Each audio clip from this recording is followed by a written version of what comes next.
বেঙাপাৰাত বহাগী নিশা উদযাপন।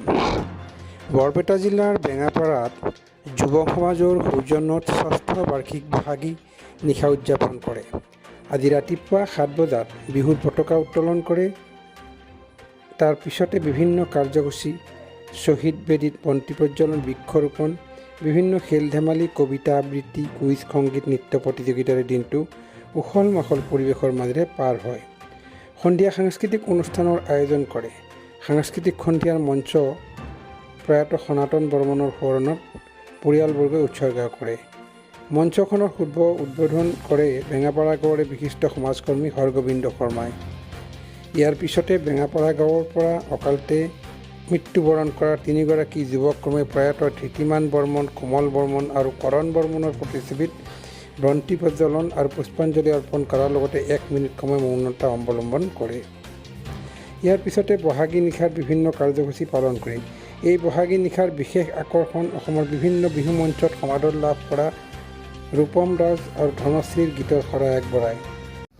বেঙাপাৰা যুৱ সমাজৰ উদ্যোগত ষষ্ঠ বাৰ্ষিক বহাগী নিশা উদযাপন কৰিছে। আপুনি কি ক'ব, কেনেকুৱা ধৰণৰ আয়োজন, কি ক'ব?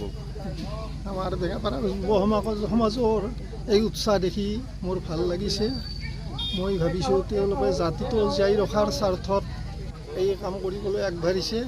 কিন্তু এই ক্ষেত্ৰত মই এটা কথা ক'ম যে স্বধৰ্ম জাতিকুল, স্বধৰ্ম অভিমান যিটো আমাৰ বজাই ৰাখিব লাগে, তাক ৰাখিবলৈ হ'লে বিহু এটা কৃষিভিত্তিক অনুষ্ঠান।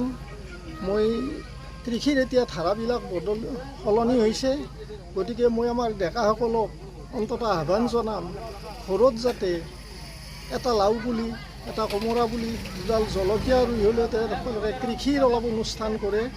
আৰু গৰু, আমাৰ এটা অসমীয়া জাতিৰ প্ৰথম বিহুটোৱে গৰু বিহু, গতিকে এজনী গাই ৰখাৰ কাৰণে সকলোৱে যাতে প্ৰচেষ্টা চলায়, তাৰ কাৰণে মই ডেকাসকলক আহ্বান জনাইছোঁ। বিভিন্ন কামৰ মাজতো এইখিনি কৰিব পাৰিব আৰু জাতিটোৱে যাতে ৰক্ষা কৰে।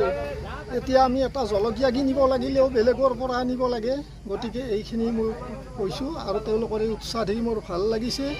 এই অনুষ্ঠানৰ উত্তৰোত্তৰ উন্নতি কামনা কৰিছোঁ।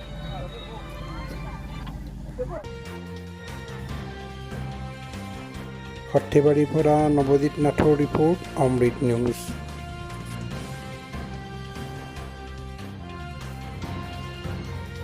অমৃত প্ৰবাহ, অসমীয়া সাপ্তাহিক কাকতৰ ডিজিটেল সংস্কৰণ অমৃত নিউজ, সত্যৰ সন্ধানত অমৃত নিউজ।